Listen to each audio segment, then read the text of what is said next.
Gross McCleaf Gallery has a terrific Susan Moore exhibition up through January 28th, 2023.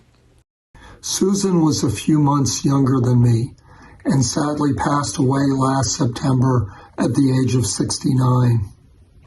I didn't know Susan Moore, but I certainly knew her work.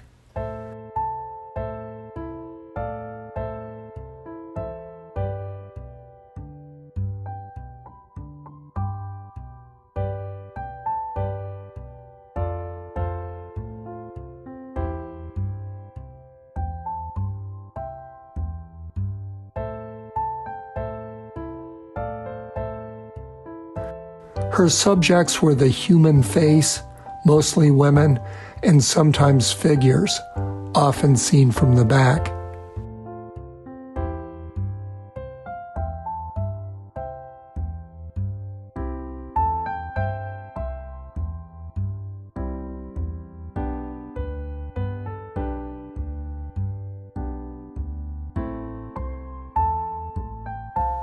Her media were paint, oil sticks, collage, and photography. She wrote of her, quote, exploration of the unique tensions that the portrait reveals about the self and the assertion of individuality in relationship to the quietness of anonymity.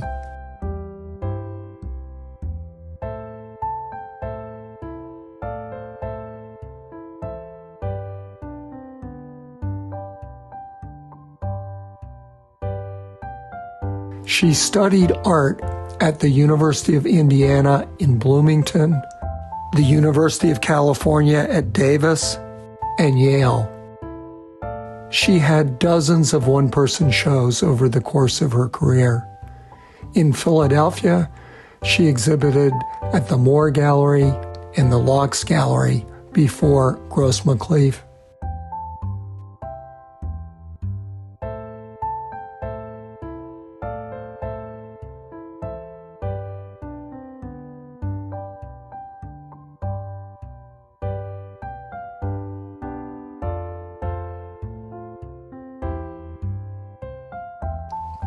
Her husband, the subject of this painting, is Charles Burns, the legendary comic artist.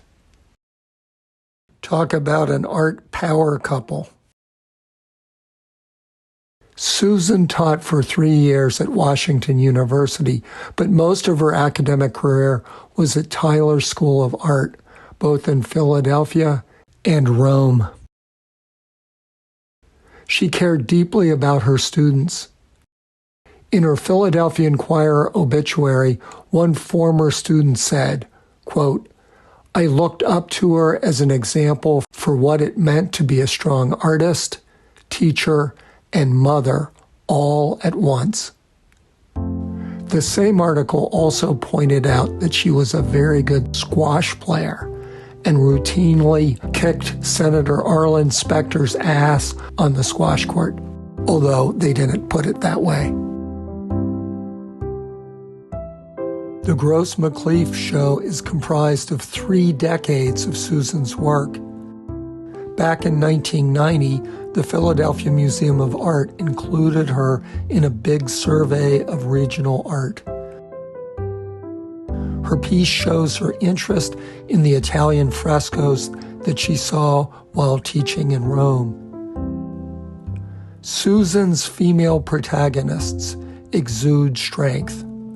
No wonder Time magazine picked this image for its 1990 cover story about the evolving role of women. Her more recent work seems to me to be related to a tendency that artist and critic John Seed calls disrupted realism. Whether or not she saw the 2018 show of the same name at Stanek Gallery, I do not know, but I do see an affinity.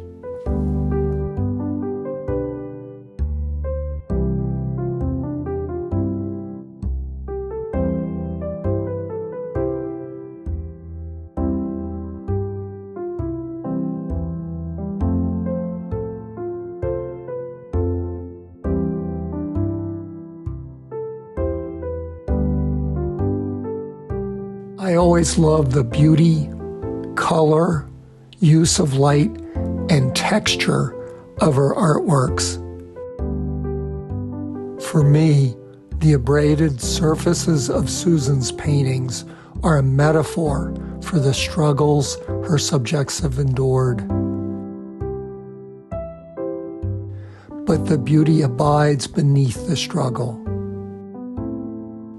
Or perhaps the beauty is the struggle.